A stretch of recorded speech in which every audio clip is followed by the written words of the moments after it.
Hello, everyone. Welcome to Doctors Making a Difference. I'm your host, Dr. Peter Crane. I'm a physician in rural Idaho where I've been in practice since 2011.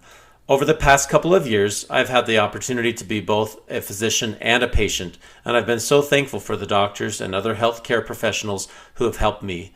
I invite you to join us as we highlight physicians around the world who are making a difference in their communities and with their patients. Our goal is to give physicians and other healthcare professionals the tools they need to be successful in medicine, in finances, and in life. What we do makes a tremendous difference for our patients and our communities. Please go to your podcast service or YouTube channel and give us a 5-star review and hit the like or subscribe button. It helps get the message out to others. You can also check out more content on our website, doctorsmakingadifference.com. Finally, if you would like to be on the show or have any questions or topics that you feel should be addressed on the show, please contact me. The easiest way to get in contact is to subscribe to the newsletter and then hit reply to any of the newsletter emails. Welcome to the Doctors Making a Difference podcast. Today on the show, we have Dr. Eric Glissmeyer. I'm so thankful he's willing to join me. Eric's a pediatric emergency room doctor with some academic background. And I'd love, Eric, if you don't mind introducing yourself to the audience. I think it'd be great for them to hear a little bit about your background. Well, Peter, thank you.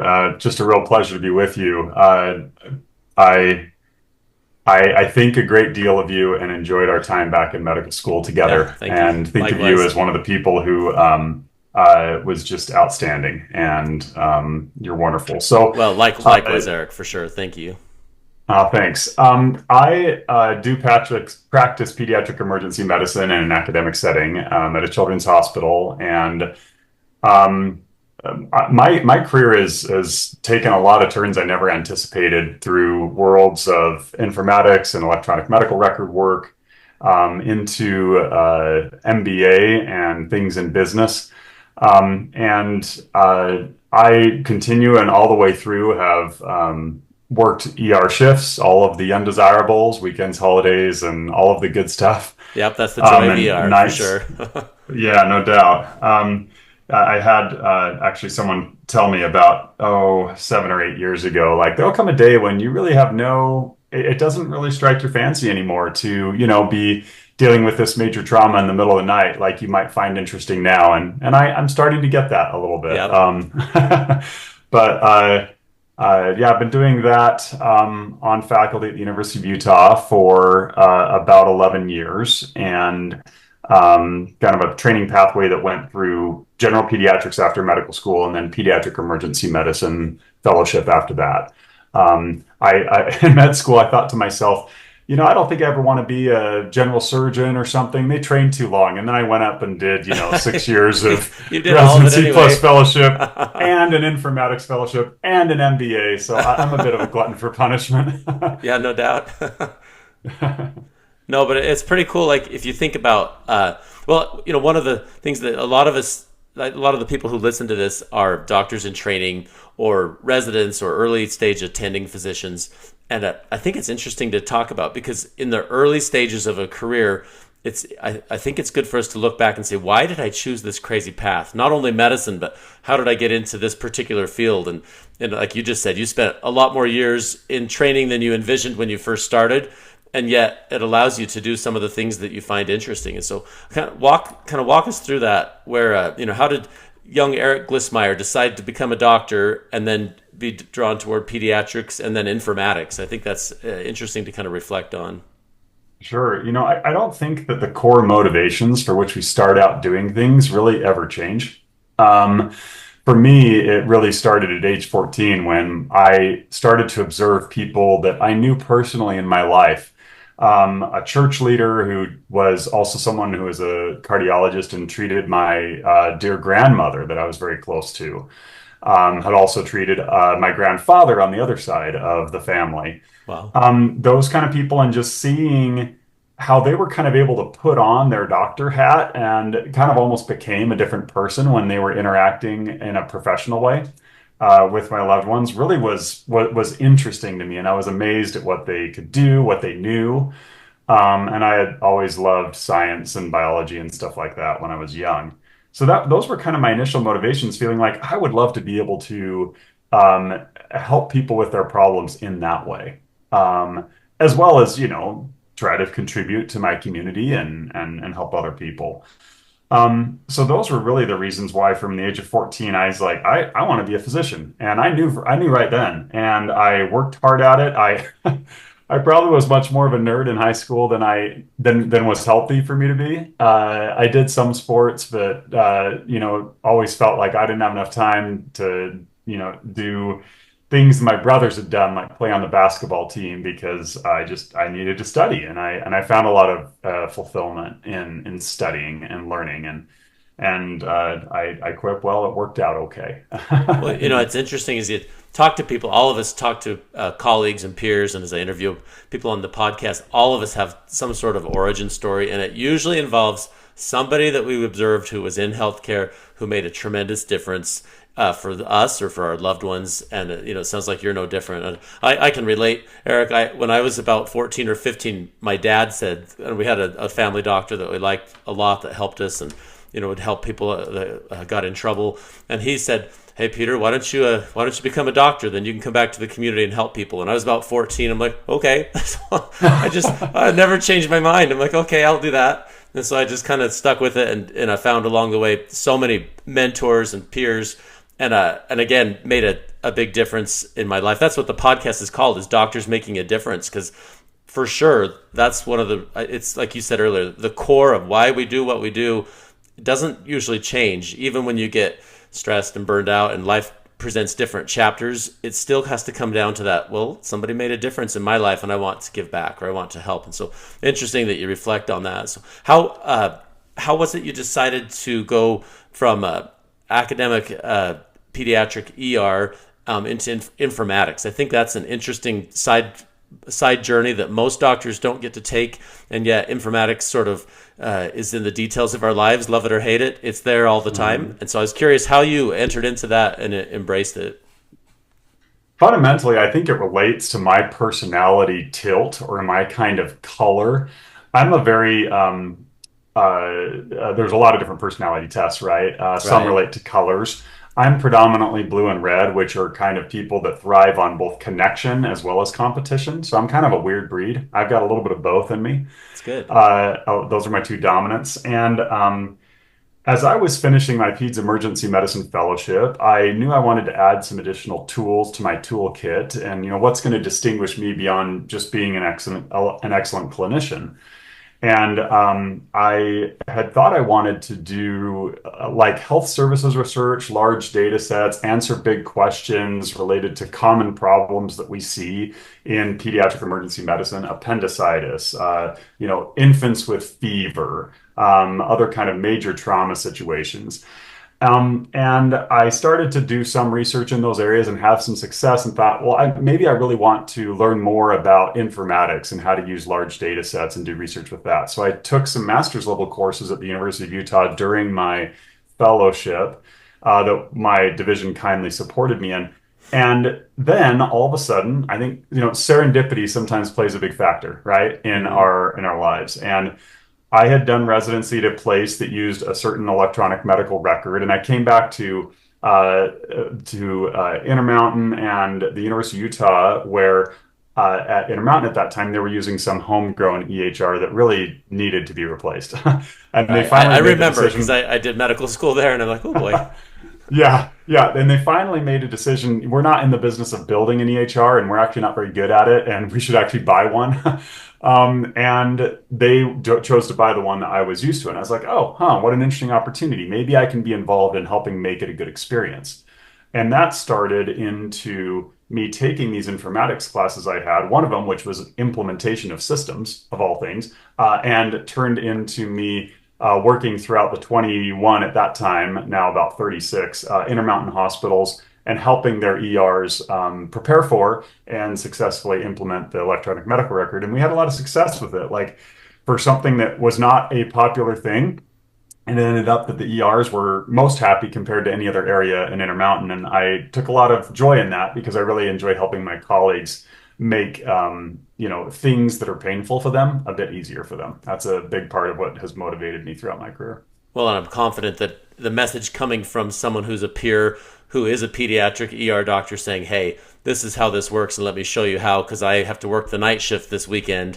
It means a lot more than somebody coming in from the outside who works a 9 to 5 job and say like, well, this is how you should do it, even though I've never been an end user. So it's quite a unique gift. And so, I mean, I think it's awesome when you get someone who's actually used it, and all of us get to use EMRs every day, in one form or another. And so having training from someone who's actually done it as a peer who said, I've actually done this for a while, let me show you how, it means so much more. We did an Epic implementation at our facility last year, and that made all the difference. One of our medical school classmates, Eric, was the one that came and helped, and he actually helped us implement that, and it helped so much. I'm like, just to have someone who had actually done it, it made a huge difference. So that, 100%. Even though it's a little bit different than clinical medicine, and yet it's a combination of both your clinical skill set and your interest in informatics. And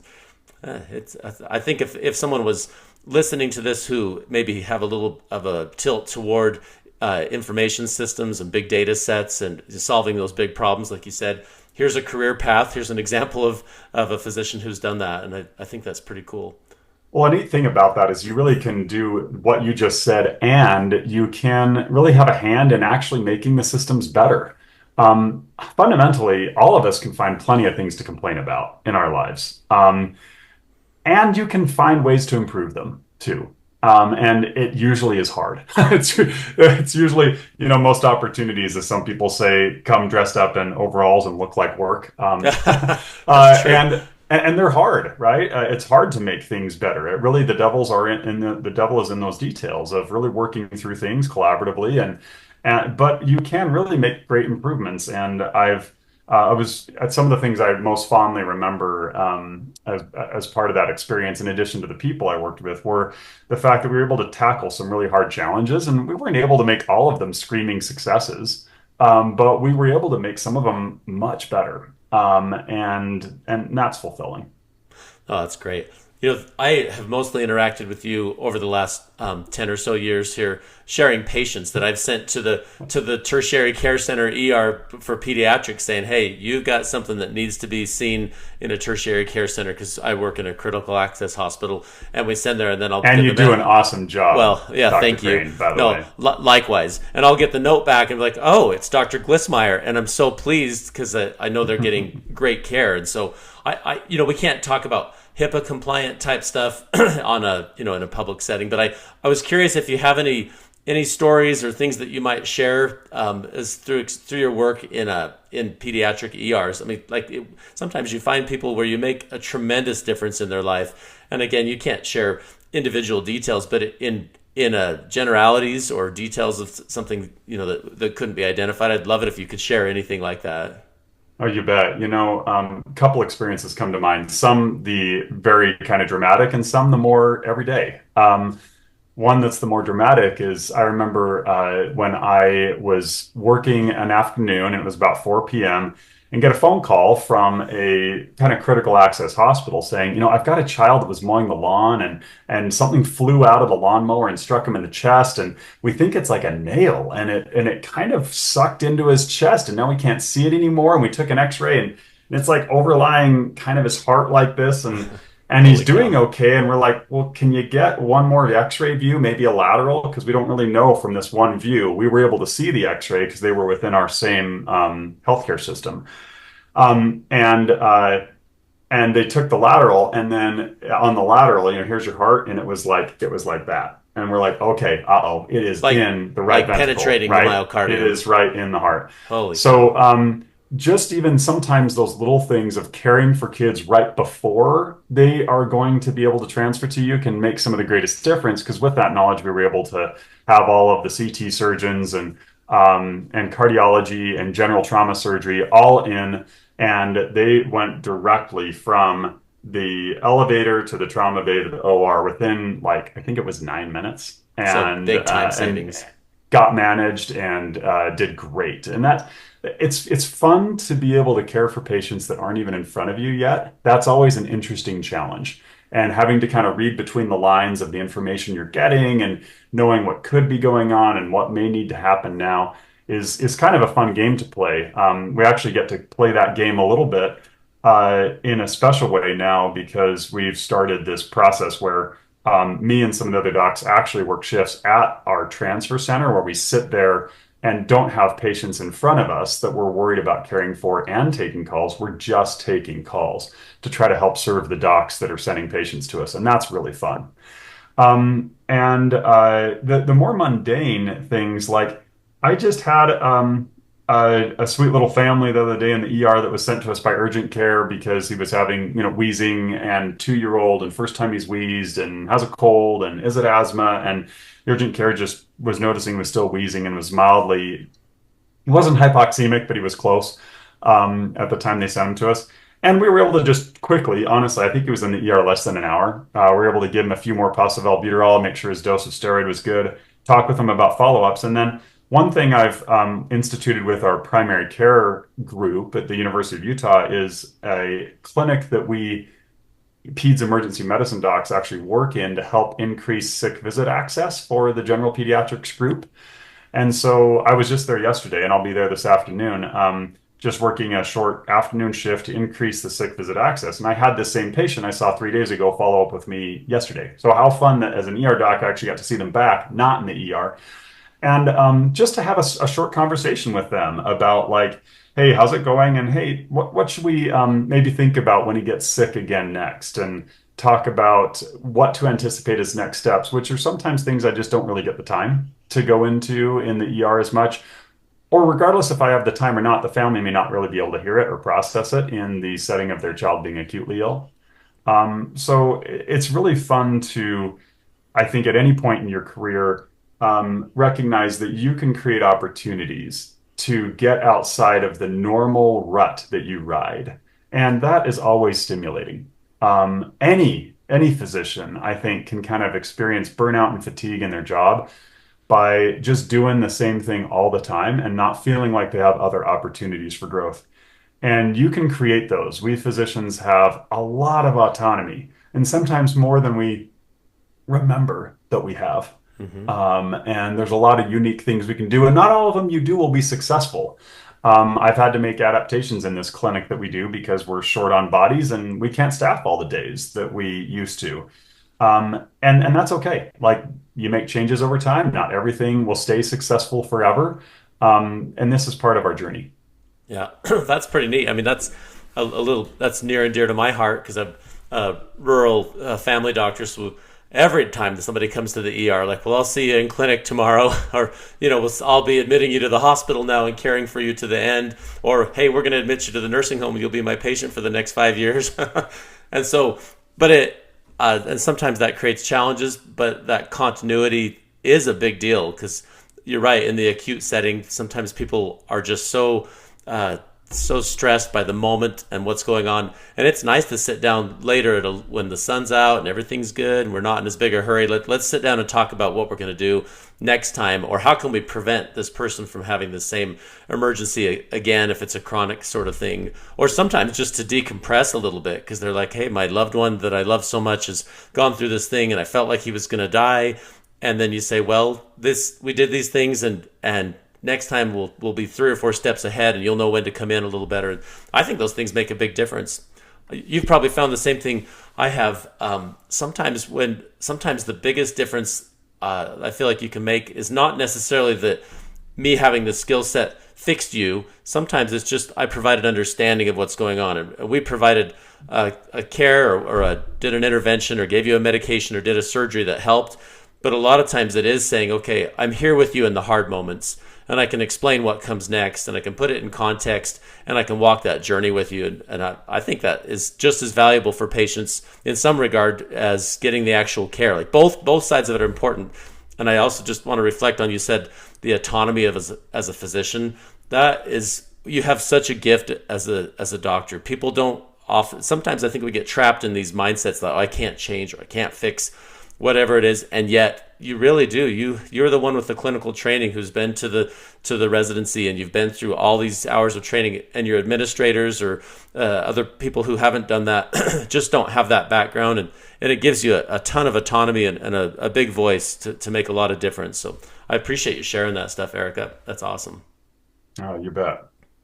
So thinking back a little bit on one other comment you said, I thought it was insightful, is that you're not gonna always love to be in the acute setting at 3 a.m. on a weekend or a holiday, even though the case is interesting. And I remember hearing the same thing. Like, you won't always find it fascinating to take on, all these interesting, fascinating cases in the middle of the night. Not that they become mundane, but they do become a bit routine because you've seen the same thing again and again, whether it be an emergency or a chronic disease. And yet I still think what we do makes a tremendous difference. And what is routine for us is likely the worst day of somebody's life for them. And so how do you find a way to stay engaged and avoid the whole burnout thing? Because nobody wants a disengaged, burned out doctor showing up in their time of need. So how do you find that balance in your life? Yeah, two things for me.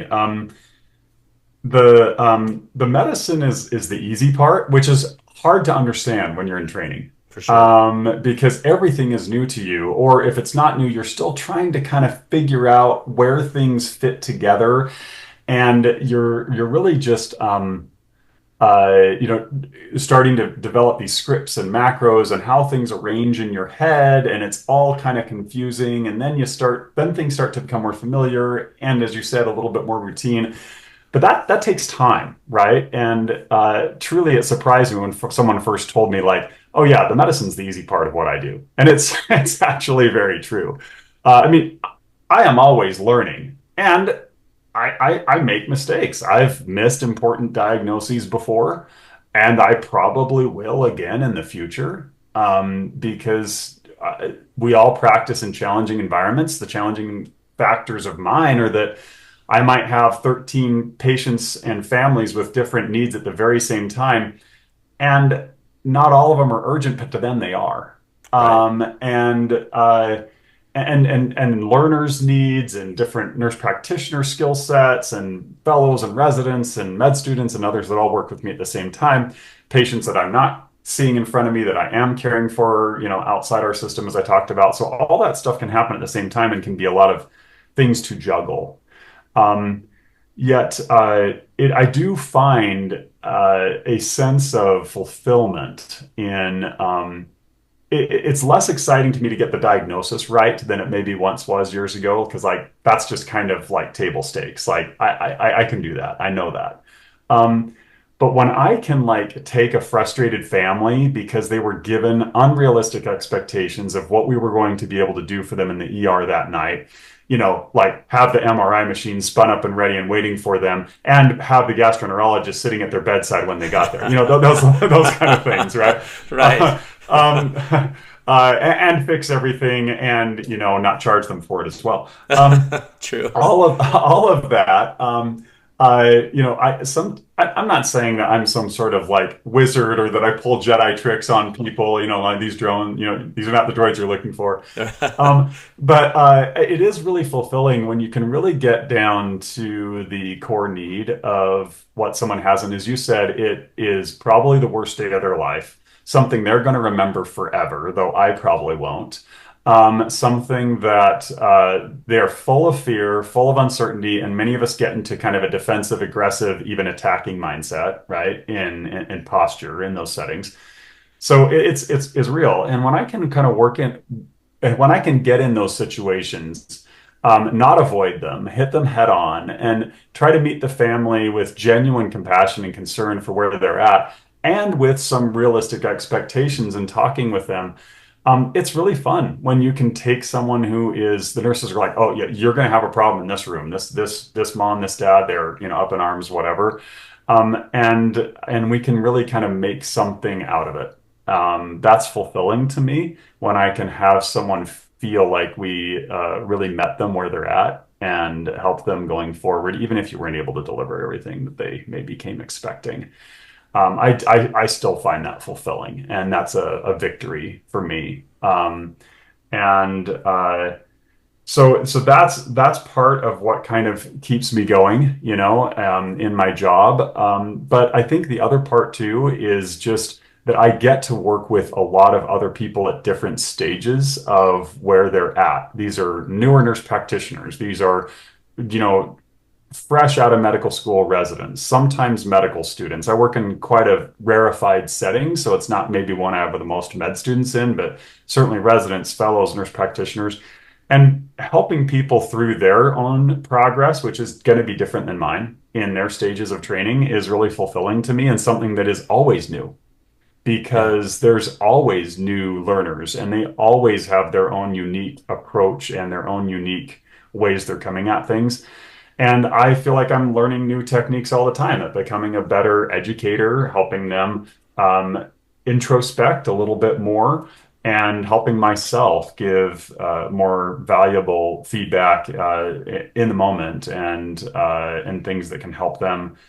One of my favorite things in that sense to kind of help teach trainees when they're in a setting that can be challenging, like the ER, where they may themselves come on shift at 10 p.m. and they're going to be there till, I don't know, 7 a.m. and they're just not maybe super thrilled about being there because who knows just what happened with their significant other or their dog or their, mother back a few states away or whatever, right? That Right. day. And they may come into the shift and not infrequently, I'll get a resident seeing a patient and say something like, I'm not really sure why they're here right now. Or maybe say something like, yeah, I'm not really sure why they came to the ER tonight. And often I'll kind of stop them right in the track right there and just say, it doesn't matter. It really doesn't matter. That's not for us to judge or to have to worry about why they came in when maybe you wouldn't because you have more knowledge about fever or about abdominal pain or about, colds or coughs or whatever. And fortunately for me, it helps that I don't get overrun with those things. Working in a center that has a pretty good urgent care network and primary care network around, we've got great colleagues in the community. We don't get clobbered by some of the, just rush of volume of simple things where I work. But sometimes we get our rush, and we almost always get that 10, 11 p.m. rush. And Yeah. The 11 o'clock rush. Everybody gets it. yeah, Everywhere. and it's good and it's important for all of us to realize, I think, especially in healthcare, which it's a service industry. Like we are serving people, right? That is what we're doing. And in some ways, yes, I do believe that it has a special nobility and a special, as you described, place in the lives and experiences of all of us. Um, and it is a service industry. It's like if I actually like working with people who have physicians and residents who have a customer service background or worked in the hotel industry or worked in something Yeah. like that because Yeah. sometimes they just get it. They just get it that okay, if they're different than me or have different expectations than me, okay, I can still delight them. I can still help them. I can still try to really make this a positive experience for them. And not all of us have that background. And I think it helps for all of us to realize our judgment probably can just be put on the table and Right. doesn't really have a place. I've found, maybe you found the same thing. I have found that that's one of my key indicators for when Peter is burned out is if I stop caring, if someone is there and I'm just like, oh, I'm just annoyed that that person walked in the door and my right eyelid will start twitching. And that's Well, mine does sometimes, but yeah. usually that's lack of sleep. Right. Yeah. No, I was going to say that's what it is. Usually it's like, okay, I have got to sleep more because I'm usually a pretty patient, kind person, but if somebody comes in and I'm just feeling annoyance and getting the old eyelid twitch, I'm like, all right, I've got to get a full night's sleep somewhere here because I'll come back refreshed. I've got to go on a hike. I probably look like I just went on a run because I just did this morning before the podcast. You look great. Thanks, but it's good to get outside and do that. And I suppose all of us have that. We are still very mortal, despite what sometimes our patients seem to expect that everything will just be done in their favor. But as a healthcare, anywhere in the healthcare industry and as physicians in particular, I think the the training we've done is valuable to ourselves, but also valuable to society. And we owe it to ourselves and to our patients to keep showing up, not burned out, ready to go, ready to take care of the patient. And I think we'll do better in every regard as on a career arc if we take care of ourselves through the process, rather than getting to where you're just burned to a crisp and nothing is fun anymore and you have to like leave medicine, which unfortunately some of our colleagues have done that. And sometimes people even get to the place where they're experiencing suicidal thoughts. And I mean, I don't want to treat that lightly at all. The feelings of burnout and the feelings of depression that people experience associated with a challenging career are very real. They deserve our greatest compassion. And I do think there's some preventative maintenance to be done along the way, because even training, fellowship, and residency is very challenging. And then at the end of that experience, when you are an attending physician, at least in my setting, there's no protections on your time. I could work 100 hours a week and I might get a sympathetic look from some of the other people, but that's it. There's nobody saying, hey, you've worked more than your requisite 80 hours, or hey, you worked more than 30 hours in a row, go home. That does not exist outside of this formal training environment. So it's important to say, I have to take a little bit of time off. I have to have a little bit of time I can turn my phone off or go on a trip. Or in my case, my favorite thing to go is go outside. I love to hike and camp and backpack. And in the winter, I love to go skiing and snowmobiling. I just love all that stuff. And so I'm curious on your situation, Dr. Glissmeyer. Eric, what have you found to be effective to kind of fill up your batteries when you are drained like that? Yeah. Outdoors are a big part of it for me as well. Blessed to live like you in a place where mountains are right there. Right. And it's easy to get away. I think there's something very renewing and very kind of foundation centering for us when you get in a place where there are non-man-made things a lot bigger than you. Yeah. It's always centered me quite well. And I think some people talk about this kind of almost sacred feeling of smallness. And it's very easy to achieve when you're in mountains. You can also achieve that when you're kind of at, oceans and escapes like that are large. And I think that's important to sometimes feel small in a healthy way, because a lot of what we were describing and talking about, I think, is burden we carry when we get so wrapped up in our head. And I don't know about you, but sometimes when I really get wrapped up in my own head, I almost start to become a little bit narcissistic, like kind of thinking it's all about me and like everything centers around me or how everything affects me. And, we're as much as we contribute to our communities and to our patients, which we do significantly, we are, in another sense, another member of the community, and everybody else has their own little things going on in their lives. So in addition to that kind of getting outside, it actually really helps me to help my kids on their math homework. Like, seriously, it's like not, I'll be honest, it is not my favorite thing to do. No, it's hard. The way they do it now is like, oh, I got to relearn how to teach Can we a just math give problem. the kids a textbook? Like, I know come there's on, no anybody textbook. else? Like, all right, I gotta learn how your teacher deconstruct this backward. How were they trying to teach you this thing? Yeah, no doubt that's a different type of problem solving for sure. But yeah, getting outside of my own challenges and busyness and making sure that I'm attending to the needs of my family are really important. Some people in medicine, I don't fault them for this, but defer, having a family, getting involved with a significant other, if they have a family, having children, really until they feel like, oh, I've made it. And, I think that there's opportunities we get along the way to grow and to center ourselves when we don't defer all of that. And I've been very fortunate to have children ever since in medical school, and have them with me along the way.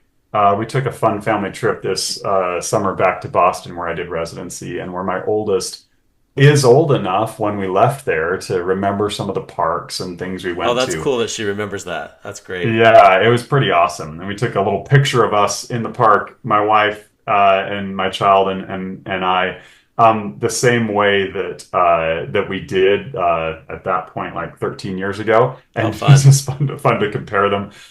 So I think being with your family, serving them helps keep me grounded as well. Yeah, no, it's good advice to talk about because I think sometimes, especially from the outside perspective, people see doctors maybe in one setting, like, oh, I only see that person at the doctor's office, so they probably only do doctor stuff. And I work in a small community, so every time I go to the grocery store, like, oh, hey, Dr. Crane, you're here. By the way, instead My of thinking, shoulder. I know, but about my shoulder, I wish it was always something so polite as a shoulder. It's like I got an infection and it's some inconvenient place, and oh dear. But I think people kind of get that idea, like, okay, this is a doctor, and I only ever see the doctor in the doctor's office, so that must be the only thing the doctor does. And when I see the doctor, I think about my health, which is good, but it's also good for us to interact with our families and go to the sporting events and take the kids to help them with math homework, or serve in a community organization or a church or whatever it is, and get involved and just be a real person. And I think it's pretty helpful. It's quite centering to say, like your word, to be centered as you spend time outdoors, spend time with family, make sure you take time to serve the community and not just play one role, because it'll get old. And I wanted to reflect earlier. You said medicine is the easy part, and it is, like, not because medicine is easy, and not because there's, like, it's a career where you're always learning something. It's not as if you have it all figured out. However, it's the dealing with the people and caring for yourself and caring for your peers. That's the stuff that provides meaning and value.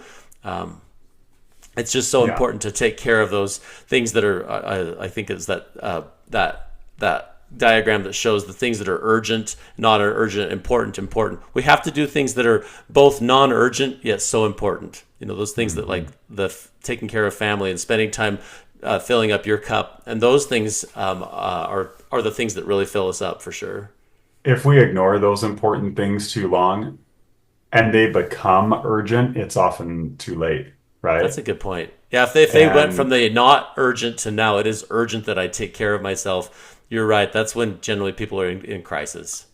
yeah, with their loved ones, with their significant others, with their children, with their own health, right? And Yeah. actually, one thing I hope we can talk about, because it's near and dear to my heart as a MBA, that and I've just always had a financial interest in my life. I think one thing you like to talk about, Peter, is financial matters Yeah, yeah, in absolutely. I training wanted to and bring that life. up. And yeah, I'd love to talk about that a little bit too. Well, so as part of that, I wanted to lead into that with this discussion that everybody's going to get to their mid 40s and is going to find that, hey, medicine alone is not the thing that's going to fill me up. I have to fill the rest of my life up. And as part of that, the financial side of it is an area where people find great distress in their life. And I shared with you offline before we got connected, and I've shared it with listeners to this program. I had this horrible tumor last year, and it was a really eye-opening experience, because at the time of diagnosis, they were told me it was a 26 centimeter sarcoma, which is usually usually don't live too long with that size of a sarcoma, and it ended up being something that was not a typical sarcoma, and it's gone, and so far has not reoccurred. And I'm so thankful for the medical team that cared for me. I mean, they saved my life, and I'll be forever thankful. But it made me think more deeply about those financial questions, like, would I be financially solvent if I died, in the next couple of years, which heaven forbid. But would my wife and my family be okay? Would my debts be resolved? Would our home be able to be paid off? Do I have enough disability insurance or life insurance, so that if I am the primary breadwinner in my home and that was cut off, would my family be okay?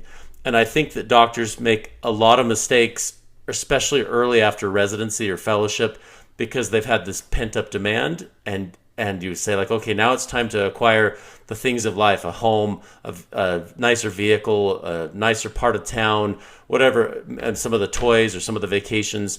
And yet we are at least 12 years, if not 18 years behind our peers, depending on what career path you chose, because most of the folks have had an opportunity to save and build a wealth, like just kind of general wealth, not income really, but actual wealth where you're saving. And I'm curious what you have thought about that, because I think that there's a lot of wisdom that can come from understanding what that means for people and what are some practical tips that people could take as they are kind of going through a career arc to avoid financial pitfalls? You bet. I'd like to share some thoughts I have. I think the underlying principle for me all the way through has been pay yourself first. Now, you don't pay yourself first by buying fancy cars and Right. buying an expensive house. That's paying the banker first, and that's paying the car dealership first, right? And it's also not just saving, right? It's also don't put yourself in a circumstance where you're going to, be more likely to have the more expensive, repair bills, right? So, anyways, let me just share a few things I think in that area.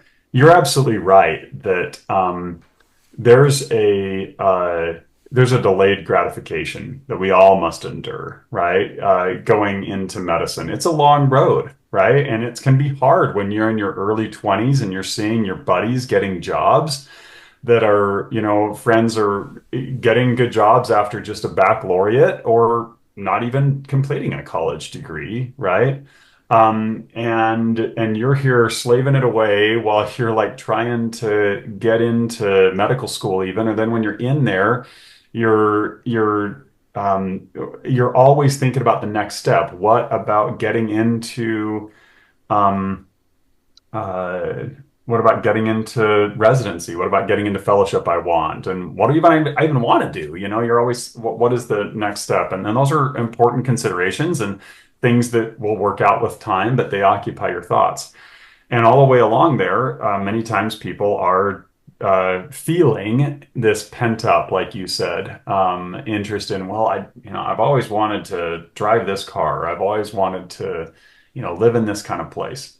Um, well, you don't go into medicine for the money, right? In fact, if you It doesn't really work. are, Yeah, the it math doesn't, doesn't work. I right? would not recommend it for the money. And unless you don't believe in the, principle of compounding interest and time value of money, you're right. It just doesn't work. Right. That being said, you're gonna be fine. You're gonna make money as a physician. Um, it just is going to be important that you plan. If you are going into medical school and you are, uh, say, going to work in a non-surgical specialty and you have multiple hundreds of thousands of dollars of debt, you've really got to get serious about a plan, right? To really address this, because you don't want that hanging around your neck for 15 years, right?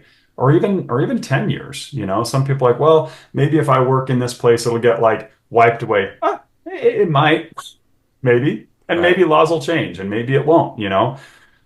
I do think it's important, even from the step of where you choose to go to medical school, that and the choices you make there, the lattes you buy, the vacations you take, the apartment you choose to live in, about what you're racking up in that time. It all starts right then. That's true. And then when you do start into a place where you're not actually paying tuition, and making a salary, it may be small, pay yourself first, just even a small amount. Now, this may be a small amount toward the minimum required that you have to pay back loans, right? Or it may that you have to your repayment plan, right? But then beyond that, even if it's just starting somewhere, $5 a paycheck, $10 a paycheck, put it away into your retirement in a place you can't touch it. When you are young in your medical career, you can do things that you may not be able to do your whole life, such as contributing to a Roth IRA Right. that the government cannot touch, right? And just little bits. You will not miss $5 a paycheck. You can do this. And start small, start somewhere, and you can start doing those things. I think that's really important. You talked about insurance and disability. We do not want to leave our families and loved ones in a place where they cannot pay back the expenses we have to pay. And one of the things that's very difficult to write off is educational debt. So they'll come after your family, and you need to be prepared for that. Whether that's in terms of like, term life insurance is super cheap, right? When you're young. Right. And disability insurance, it's actually much more expensive and a harder financial situation to be disabled than it is to be dead. That's Um, true. Oh, unfortunately, that is true.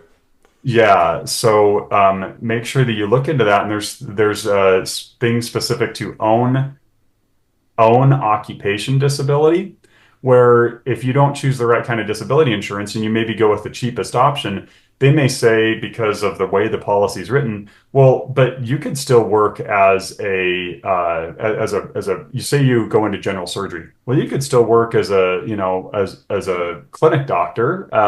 You should just go into like primary care, and we're not going to pay anything on your policy, even though even though you've lost your right hand and you can't do surgery anymore. Um, make sure that policy is going to keep you in your occupation or pay you, because that might not be any interest to you. If you went into urology and then they say, well, but no, you had a severe concussion and you have, difficulty doing operative cases, but you could do clinic. So we're not going to pay your policy. So be aware of those kind of things. Some people look at the jobs that they get offered when they come out of residency and they're like, hey, this job pays 20% more than this job over here. Make sure you understand kind of your whole compensation package. What are the retirement benefits in the two different ones? What are the insurances, both tail insurance after the fact when you retire, as well as in the occupation? What are the opportunities I have for things you were talking about earlier, Peter, like growth and opportunities to educate and work with learners? Or are you really just going to be maybe looking like you're making a lot of money, but just kind of doing working for someone Well, and maybe right, and they not may really offer having an opportunities for employer growth? match on your retirement. That's sometimes people will leave that money sitting on the table because they'll say, "I'm not going to invest that." But boy, that's a mistake. So if they're going to offer you a 5%, 6% match on what you save in retirement, Max it out. quite an important benefit that sometimes gets understated, and yet that's worth tens of thousands of dollars every year if a person will do it for sure. And physicians, we are also pretty subject to being scammed by people Very because we're much so. smart, but we're actually really money stupid a lot of the times, Right. because many of us have not taken economics and haven't taken finance and haven't taken money classes of other sorts. And one really important thing is, as you pay yourself first, set it and forget it. Put your income in reliable, low cost index funds in the market when you're young, when you've got lots of opportunity to grow. Be aware of where it is. Look at what's called the expense ratio on your investments. If someone's skimming 0.5% every year off your investments, someone's driving a Lamborghini on your behalf. So, Right. be aware of what those expense ratios are, and make them. And you low cost index funds are, the way to really build wealth over time. And so that's one thing to really notice of where your Well, and money's going. you have to tailor it. Like I've found with my employer, and they do a good job and they have good fiduciary responsibility. But the plan that defaults was a lot higher index or a lot higher cost. And if I moved all of it to a low cost index fund, but it was one of the options on the plan. But I don't want somebody to come up with a 2045 retirement plan on my behalf because they're taking a bunch of money out of the account in order to set it. But I That's think how the it big makes firms make their money. right. So it's a lot wiser for us on the end user side of it to say, I'm going to put it in a low cost index fund with a low expense ratio and let it grow over time. And then if you want to add something more conservative like bonds or municipal funds, you can decide to do that, but you don't need a manager to do that. It's easy to do that within your retirement portfolio. Or if you have money you want to invest outside of tax protected assets, you can do so within a backdoor Roth IRA, or you can do it just in a mutual fund, and you have so many options. But like you say, physicians have very little personal education on finance, and it's really important to obtain that so that we're not scammed, and so that you have that compound interest over time. And the rule of 72, you've probably seen that one, Eric. You're the MBA, but I just think that's so good for people to understand that on average, it's gonna double if by that rule. If you divide the interest rate, if 72 divided by the interest rate, it's gonna double in that many years. So a 10% interest rate 7.2 years later, the money has doubled in value. So if you're 35 or 32 when you graduate from residency and you put $100,000 in it, 7 years later, you have $200,000. And then if you added nothing else, 7 years later, you have $400,000. I think it may be oversimplistic, and yet I think I remember at the end of residency, I was not educated about it, and I would have considered myself pretty gullible. And yet, it's important that we understand it. Those were all great points, Peter. And just the way that all trainees, we all pay ourselves first in our education. We put a lot of upfront investment in learning through undergrad and through medical school and making that really apply in residency and a fellowship if you do one. You have to take the same approach in your life with regard to your finances. If you don't pay yourself first, no one could go back and reteach you those things that you didn't, put yourself through the effort to learn in medical school. You have a time to do it. The time is now, and pay yourself first. Yeah. Well, another principle I've thought of is because you start off, so most people, unless you had the benefit of somebody paying for medical school or you received a tremendous scholarship, most people start off at least $200,000 in debt before you go buy a home. And a lot of times it's much deeper debt than that. And so if a person has the discipline to live conservatively, the mantra could be live like a resident, but even if it's not quite like that, if you say, I'm going to live conservatively, pay myself first.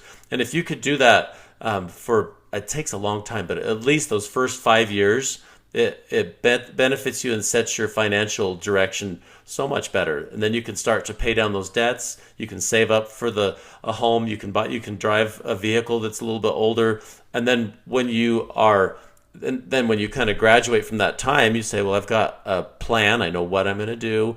And then it helps out so much. And then when you are in your 40s or 50s and you have all those financial tools in place, it'll grow naturally, and it'll allow you to have all those things, but you can have whatever you want slowly.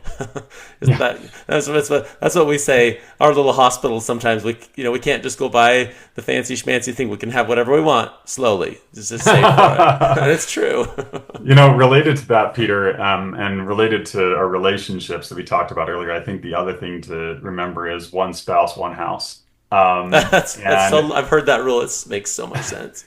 If you neglect your loved ones, and I have sometimes neglected them to our relationships challenge for a short period of time because of things I've done and ways I've spent more time in learning or work than I really ought to have done, and we've been able to work through those, and we love each other and have great relationships, and I continue to be cautious about that. And if you do not put in the work in your relationships, they'll take it out on you later. Not they, meaning the situation.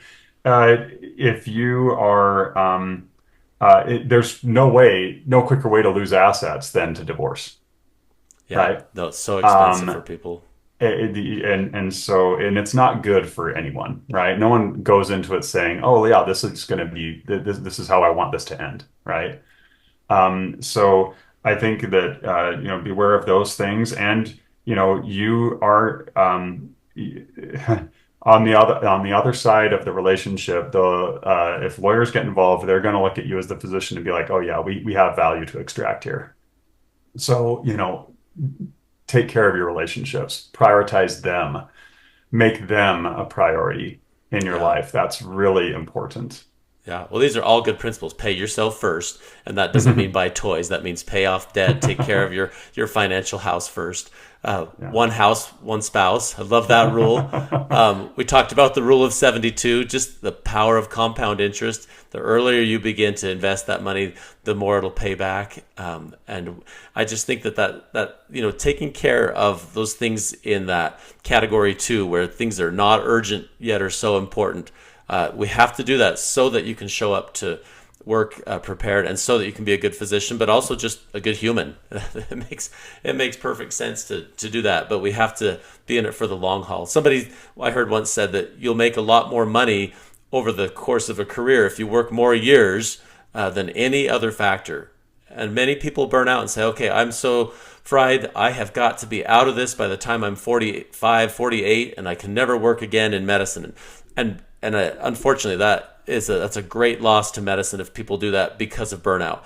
On the other hand, if you've cared for yourself financially and you've taken care for yourself physically, emotionally, you can keep going for much longer, but you can do it at the speed and the timing of your choosing. And if you're financially solvent, financially independent, financially sovereign, those words, you may choose with your autonomy. You can say, well, I want to work these hours or these kind of shifts or with this kind of patient, and you can find out the things that you are most gifted at, and you can use those things to bless your patients, and it can be like a win-win. You do the best work that you're capable of with your skill set, and your patients receive a doctor who's ready and prepared and able to do it, and your family receives the best person that could be a part of their family. And I think it's important to pay attention to those details because, like you said, Eric, there comes chapters of life where things get imbalanced, and it's a constant process of trying to re-achieve that balance so that we can do a good job on all those areas.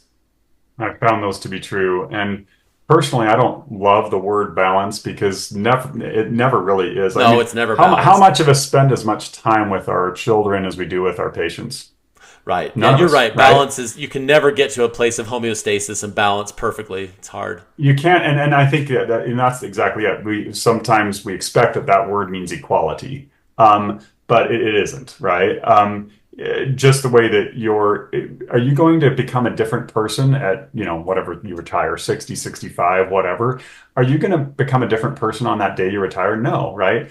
We need to find a way to integrate. I kind of like integration a little bit better. How do I integrate my Mm. family and my life, right? How do I integrate my interests and how do I integrate serving my patients with serving my community?